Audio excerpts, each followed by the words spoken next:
we like to have a choice. Why? I mean, I don't have a simple answer. Ukrainian self-image is Macaulay Culkin in Home Alone. That was a choice.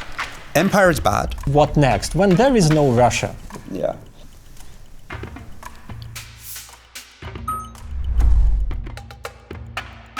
Good day, you are watching United 24. I'm your host Glib Buriak and our new show Face to Face. And we're gonna discuss empires, future and past of global civilization, the role of Ukraine in our modern future, and the movies we want to see about that. Don't forget to subscribe to our channel and feel free to drop comments on your opinion on that and people you want to see in our next shows. Today we have an honorable guest, Peter Pomerantsev, a writer, journalist, scholar of Johns Hopkins University, and a great friend of Ukraine. Hello, Peter. We are glad to have you with us. I think it's nice to be here. I don't know yet. I don't know what's about to happen to me. All British people I know are great vocal supporters of Ukraine here in this war we are having. And I have a question. Half of the UN members, they celebrate Independence Day from Great Britain. Yeah. And now you are supporting us, David, in this David and Goliath battle. What happened with the good old let's enslave the weak? Well, I suppose in order to compensate for our own history of subjugating other people, using hunger to break their societies and putting them in concentration camps, we've also liked to think of ourselves as the liberal empire. So from the 19th century, Russia was the authoritarian empire, while we were the liberal empire. So the British always saw themselves in a competition with Russia for territory in the Indian subcontinent, but also ideologically. Read somebody like Oscar Wilde or many, many other writers in the 19th century, they'll always contrast the British model of empire and the Russian model of empire, and the Russians would do the same thing. So kind of competing and having proxy wars with Russia is kind of what we do. Well, that's actually the thing I heard, that Britons are pursuing the war that started long ago, especially in the Crimea with Balaclava and... or the Great Game in Afghanistan, that was another sort of competition. So it's a very, very normal instinct for our Foreign Office, for our spies, to get into a bit of a tussle with Russia. You started saying about the difference between British Empire and the Russian Empire, whatever Russians call that. Britain and the ideology of the Western world are actually those goals, marks Ukraine wants to move forward to, right? To get rid of the Soviet heritage. And what are the basic differences and values that not only Britain, the Western world, civilized Western world with humanitarian values proclaims? So we all know the ones that we proclaim, but they've, about rights and democracy and the role of civil society and all these things. What's very powerful coming to Ukraine is the minute that you cross the border, these words like, these cliches. Here, not only do they gain meaning, but here they gain stories and existential meaning. People are literally fighting for democratic values and articulating it as such. It's not abstract. You meet people from the villages near the front lines who've just elected their first starosty, their first sort of local parliaments and the village level. And they know when the Russians come, that won't exist anymore. And so they're literally fighting for that. People on the local level can articulate that they're fighting for what we call democratic values. I think you've asked a beautiful and very powerful question, which is, given that Ukraine and Russia were part of one empire, or subsequent empires for so long, why did Russia choose to become authoritarian? And it chose to become authoritarian. I lived in Russia from 2001 to 2010, and the country, including the so-called liberal elites, consciously, aggressively chose, voted for, elected, selected, with a huge amount of intention, an authoritarian and then dictatorial future. That was a choice, a conscious desire. Putin was elected many times, was selected and constructed as a candidate who would appeal to the Russian demand for dictatorship. While Ukrainians have come from the same tradition, same chaos in the 1990s, very similar experience of post-Soviet economic trauma, and make the conscious choice again and again and again for democracy. We like to have a choice. Yes. So I mean, this is an incredible question. Why? Why? I mean, I don't have a simple answer. But between 2015 and 21, I did a huge amount of social research here, largely because my background's in television and media and journalism, I suppose.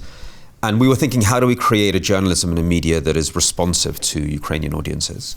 And so we were trying to understand people, and we're trying to very much understand this. What is the democratic impulse, and how do you work with it?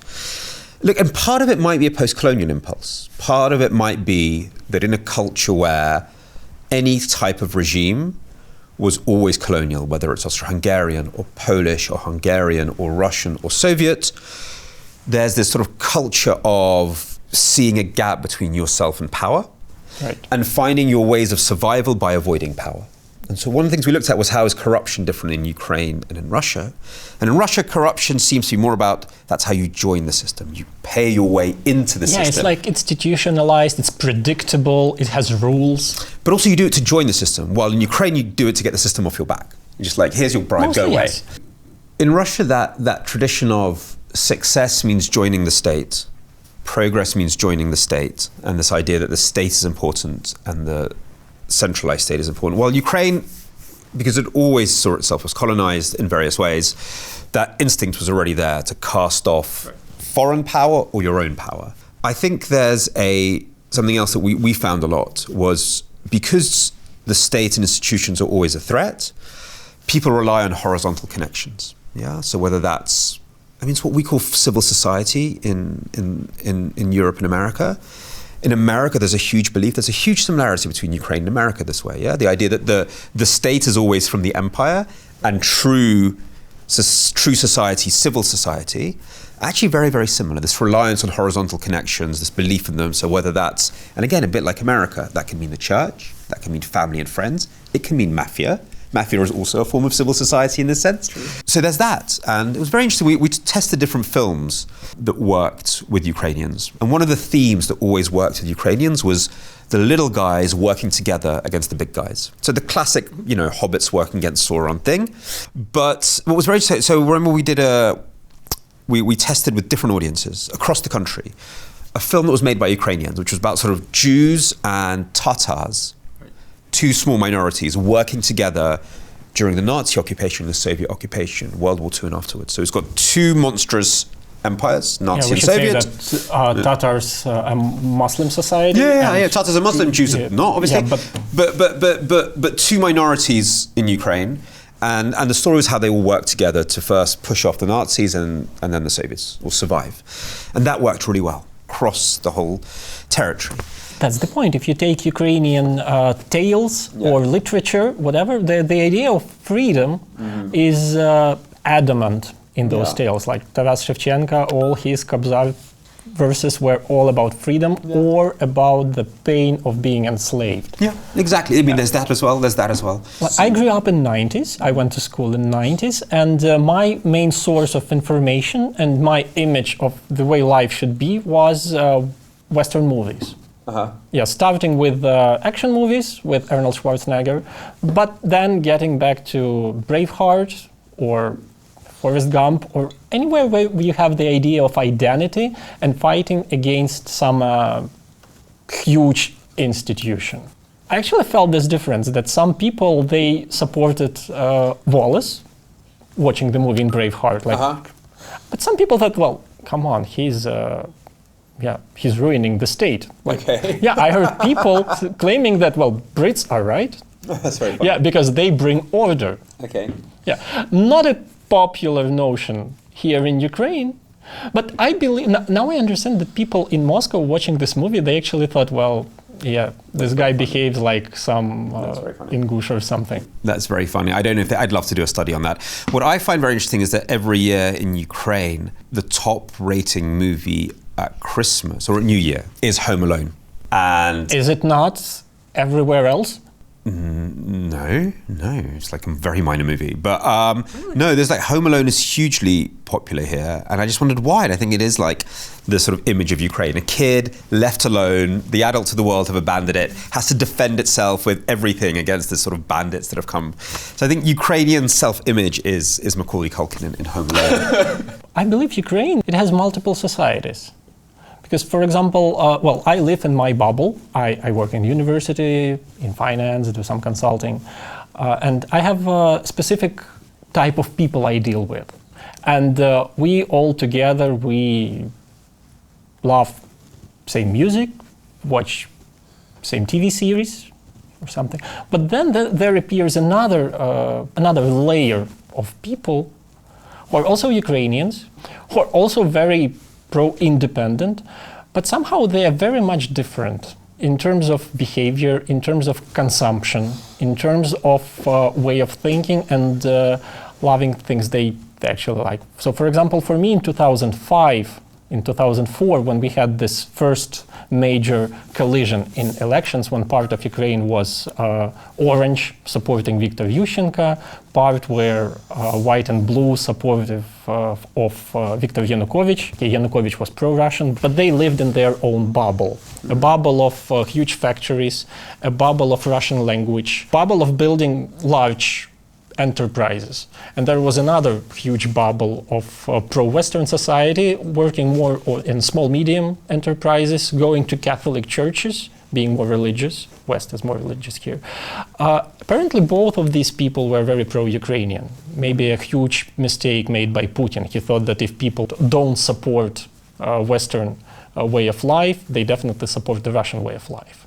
And now all these layers, well, they are mixing all together, and in a way we are getting to know Ukraine by ourselves. Here, I'm very intrigued by what Ukrainian or Ukrainian like you means by the term pro-European. Well, right now what do you mean by Europe? I'm just fascinated, because in Britain we mean something else. That's the thing, because when we say about Britain or Europe or United States of America, we mean what we see in the movies. Freedom of entrepreneurship, freedom of belief. It's mostly about freedom and a state that does not in any way contradict an individual. When you are seeing the Downton Abbey Britain or Friends TV series, and you actually want to live like that. How do you consider the Westerners in general, Americans, Britons, Europeans, are they happy with the society they have? So I once worked with an organization that they tried to index prosperity, because we all knew that GDP purely as a measure of success is very limiting, you know, right. Then China wins. So we were trying to do, or the statistics people that I worked with were trying to put together ways of measuring prosperity, go much deeper. Things like happiness, satisfaction, access to healthcare, ecology, put them all together, you know. And the hardest one was this happiness thing and satisfaction with the state. The highest satisfaction with the states was where? Scandinavia? Turkmenistan. Happiness is only in dictatorships because you're happy. Thank you, leader. Normal democracies, people are unhappy, they grouch, they complain. That's a sign of healthiness. So I don't know how we'd measure it this way. I think quite the opposite. No, in a lot of Northern European countries, the satisfaction was very low because people have very high demands of the state. And when the state doesn't fulfill its duties, they want more from it. So I'm not sure if satisfaction with the state and even happiness is a really, really good measure. What are the chances of you managing to create a business, fulfilling yourself? They looked a lot at environment. They looked a lot at quality of life. They looked a lot at all those factors. And there was always a tussle between, you know, how important is something like entrepreneurship. And it was, it depended which figures you put in. So if you were slightly less focused on entrepreneurship, then the Scandinavians came top. If you were slightly more focused on what you're talking about, then it was New Zealand and Switzerland. Being unhappy is good. Being unhappy is a sign of progress. Dictatorship is very suitable for people who don't want to take responsibility. Yeah, because when you live in a democratic society, you have to be responsible for a lot of things. But when you have Putin, Pinochet, Lee Kuan Yew, well, there is a guy who makes all the decisions for you, or Lukashenko. Yeah, but you know, there's this disease that yes, it is, obviously, and that's That's many sort of studies of political psychology will reaffirm that. Why did Britain give up the idea of torturing neighboring countries? Yeah. Why did the Netherlands? They were an empire. Even Belgium was one of the most terrible empires in Africa. Well, all these countries, they gave up on the colonial ideology, and they are integrating into the global society and try to, you don't need to own the land politically if you can buy all the economic actors on this land, right? So England or the USA, they might not be controlling territories, but they do control the economic activity. And by the way, they do control the media activity, as it's mostly also pro-Western values. What differs them from China and Russia as empires? As you said, the trauma and humiliation in the past. And what can we do with that? Is there any way to solve this trauma? So, several questions there. So, cultural trauma, how do you deal with cultural trauma? There is a theory of cultural trauma, which is not the same as psychological trauma. So when we talk about cultural trauma, it's about societies understanding, firstly, confronting the reality of the past. So the Holocaust is taken as the biggest example in Europe, both for Jews and for Germans. I mean, we have to remember for 20 years after the Second World War, nobody in Israel or in the Jewish community wanted to talk about the Holocaust. It was just too scary. So only in the 60s, really, do Jews start talking about it and Europeans start talking about it. Yeah, there's a taboo on it. So trauma is firstly coming to terms with the past. Like the Holodomor here, you come to terms with the reality, you establish who's responsible. That's the key thing. Who's the victim? Who's responsible? You establish that, and that allows you to move on. The point of cultural trauma is to be able to have a future. When you don't deal with traumas, you're trapped in the past. Yeah, because you're constantly coming back to the pain, but you can't resolve it, which is what happens in Russia. And it's the same for the perpetrator and the victim. It's a sadomasochistic cycle. Yes? And that's kind of what Russia wants to do with Ukraine, is sort of trying to drag it back into its own trauma, sort of constantly recreating the horrors of the Soviet Union over and over again in this sort of evil postmodern pastiche of a drama with very, very real consequences. While Ukraine wants to burst out into the future, sort of leave it behind. And Russia's now come down to the cellar of our traumas and play out these horrible, horrible sadistic games with us. So, I mean, the way we dealt with it in Britain was not very good, frankly. So when I grew up in Britain, I grew up in the 80s and 90s. We all knew the empire was bad. Anybody who behaved like they were, spoke like they were from the empire, was laughed at, were a figure of fun. So sort of the opposite of Russia. So here you have, he reminds us of, acting Soviet is cool in Russia. That seems like that's a reminder of greatness.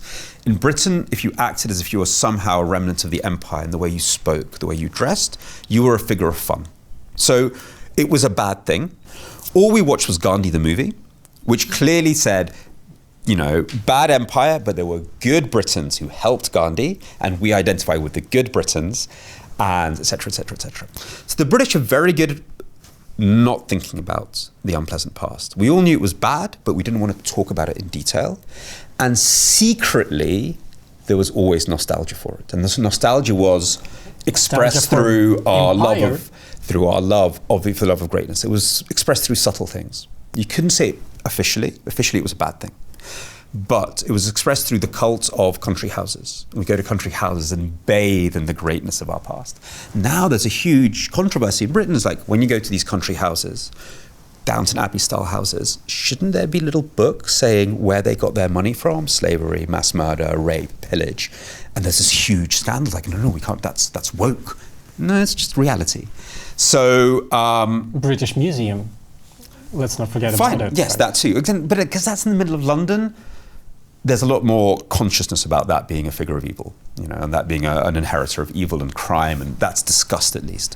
While those things aren't. The love of the country house, series like Downton Abbey, all the love of Jane Austen, while never mentioning where did everybody in Jane Austen characters get their money from. And Jane Austen characters, the men just appear from India with a lot of money. Well, all the books about the empire, because there were novels about the empire, they were thrown out of the school curriculum as being a memory of something we didn't talk about. But firstly, there were horrific wars in the 40s and 50s that we don't talk about. We did not know, in British schools, we did not learn about how we put Kenyans in concentration camps in order to crush their rebellion.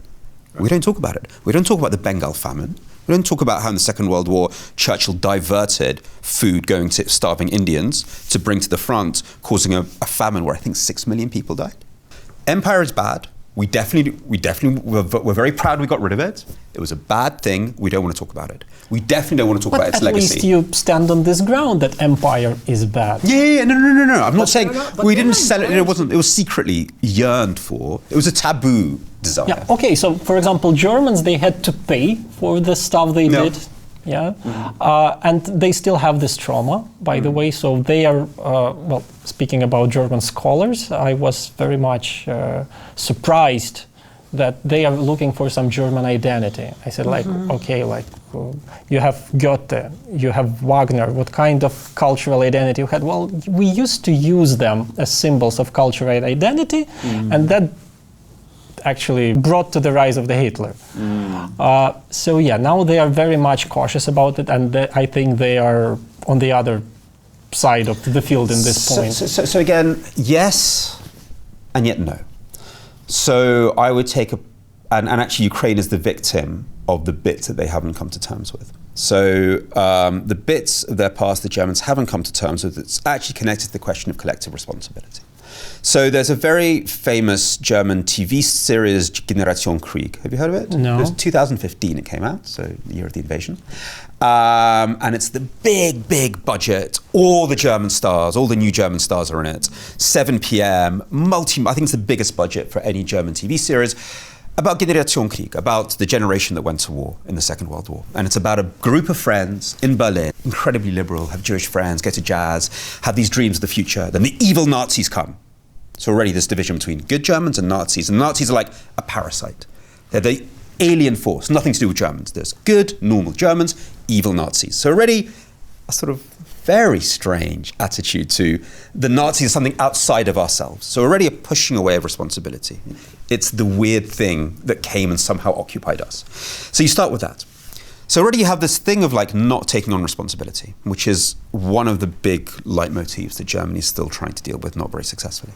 It's very interesting what happens to that. If you don't take on responsibility, it goes somewhere else. So most of the films on the Eastern Front, these young people who you see at the start of the movie, who are seen as victims of the Nazis rather than part of the society that profited from them and voted for them, go off to fight in the East. And it's very interesting what then happens, how they portray Russia and Ukraine from the point of view of what's happening today, and from the point of view of not taking on responsibility. So in this picture of the East, Russians are the kind of the punishment and the conscience that the Germans didn't have. So the Russians are brutish, peasant-like, but deeply spiritual, who come and take on almost a divine retribution against the Germans. Yeah, the Germans hurt the Russians, and the Russians are the punishment that the Germans deserve. Yes, they behave like beasts, but romantic beasts. Yeah? So they're the kind of the retribution and the agents of almost divine retribution and the conscience that the Germans need. Yeah? So you don't take on responsibility yourself, you export your conscience onto the Russians, and the Ukrainians become the responsibility you refuse to take on. The Ukrainians in the film only appear, and they have Ukrainian bands on, as the collaborators who do the Holocaust. So the only time the Ukrainians appear in Generation Krieg is helping the SS take Jewish children. They are so evil that the Germans are appalled by them. So the good Germans are like, oh my God, these Ukrainians are everything that is worse than us. Being unhappy is good. The biggest budget German series in 2015. To make it completely perverse, this is not happening in Lviv, where there were some collaborations. This is happening in Voronezh, in occupied Voronezh, where there are no Ukrainians at all, the middle of Russia, where the collaborationists were Belarusian and Russian. The Germans depict Ukrainians as the agents of all that is worse than the Germans. so evil, they're the ones that work with the SS. So it's the SS and the Ukrainians. That is German evil. So the inability to take on responsibility for the Nazis is exported onto the Russians, who are the conscience that we lacked, while the Ukrainians become everything that we hate in ourselves. This is mainstream German TV, 7 p.m., all the big actors, all the German awards, everything. There was a debate about it in Germany. Even some German academics were like, what the fuck? But not many. And obviously popular culture is much bigger than a debate in Die Zeit, which is a posh German newspaper. So again, Germany has done amazing things dealing with the past compared to other countries, but it hasn't taken all of its on. And the consequences are being paid for by Ukrainians.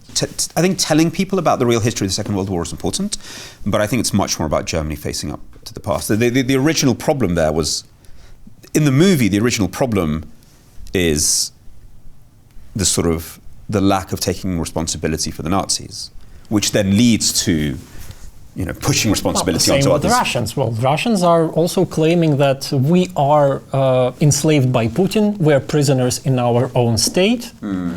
At the same time, when you're reading some bloggers or something, well, I am definitely 100% against war, but, the war will end and we'll have some extra territories like the Crimea and somehow it will settle.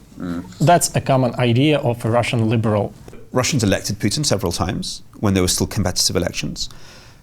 Even more importantly, there was definitely a social demand for a dictatorial leader, for a strong hand. Putin was what was created by political spin doctors as a response to what they saw as a desire in society. Putin wins his first elections, which are still competitive elections, on a war in Chechnya, the premise of which is we're going to destroy civilians and mass murder civilians. That was the point of the war, to show, look how strong I am, I mass murder civilians. People liked that. Certainly Russian economic liberals said that they wanted a Pinochet, that we need a dictator. It's a dictatorship now, I don't deny that, and it's been getting more and more dictatorial. But the idea that this came out of nowhere and that this wasn't a constant choice for a long time and a clear demand, just the facts completely, that's just a lie. The question is, what next? When there is no Russia. Yeah, there is just a lake of happiness instead of Russia. Okay. What do we do next? These will be small challenges and pleasant challenges compared to the ones that we face at the moment. There is a sort of false consciousness in Europe around the reality of the 21st century and in America. People are still living on a default late 1990s where everything will be fine as long as we're nice to each other and trade with each other. Nobody wants to think about a world where Russia, China, and other malign actors want a world of perpetual conflict and sharp power, whether kinetic conflict and non-kinetic conflict.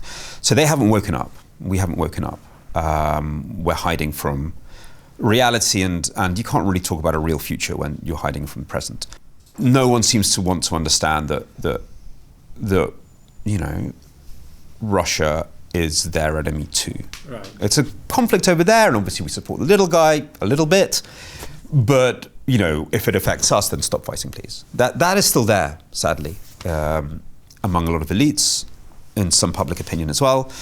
That really needs to change, and I hope it will. I hope it will over this winter. We'll see how this winter goes. It could go either way. Yeah, but here in Ukraine, we have the hottest war there is. Yeah. But it keeps on going in Germany, in Britain, I guess, right? So there are aspects of this propaganda war, subsidized by, mostly, I guess, by Kremlin. Yeah. But I think there are other players as well. I don't think that Russia is the sole enemy state, because the humanitarian Western society has much more enemies than Russia. Yeah, so there's, the big debate is around China. Sure. But again, it's about whether it's Russia or China, it's about recognizing a completely new game. That means changing your business policies, changing your security policies, creating new institutions to deal with this era of, let's call it hyper-competition or whatever. Russia's invasion of Ukraine doesn't fit into economic gain. It's not the cleverest way to do gains in international relations. It really seems to be fed by a series of unresolved psychological illnesses, essentially, in the political psychology of Russia. So China seems to exhibit some of those symptoms. Again, I'll leave it to China experts to dive into that, but certainly the patterns are very, very worrying. And historically, those patterns lead to aggression.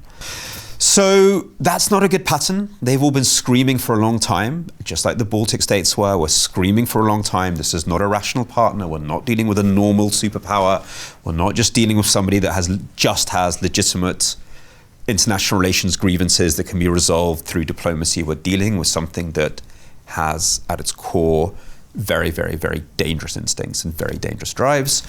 And we should listen to them. If the Taiwanese are screaming it, if the Australians are screaming it, if the Vietnamese are concerned, if the Japanese are like ringing the bell, then we should listen to them and listen to what could be a very nuanced interpretation, but we should definitely listen to them. We didn't listen to the Baltics for many years. The Baltics were constantly accused, including by the Finns, but definitely by the Western Europeans, of being traumatized, of being hysterical about Russia. Or Nazis. Another point of that, like Russia likes to claim everyone to be a Nazi state. Yeah, I mean, that too, I suppose. But that was the sort of, those people there, they've been so damaged by Russia, then they're irrational.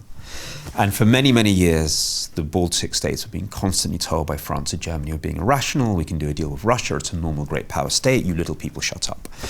The little people were right. And with China, again, we have all these very, very well-paid think tanks in DC saying, oh, China's just a rational state that we can do business with. They're just looking for their own seat at the table of international relations and all the stuff that should be resolved.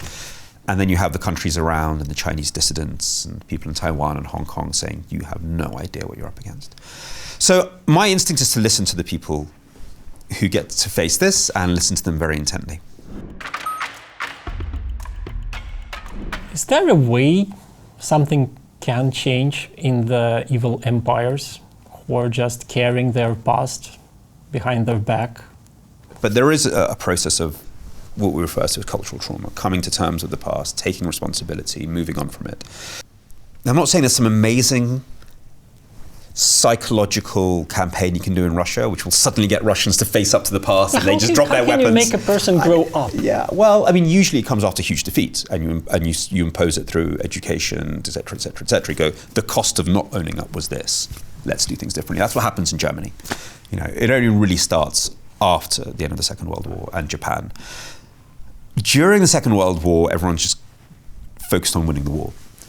You could say that what BBC German was trying to do with figures like Thomas Mann, who was a German writer who was exiled, they try to keep awake an idea of Germany for the future. Nobody thought it would help win the war, but the idea was that after the war, we've got to have a different Germany that we can already articulate.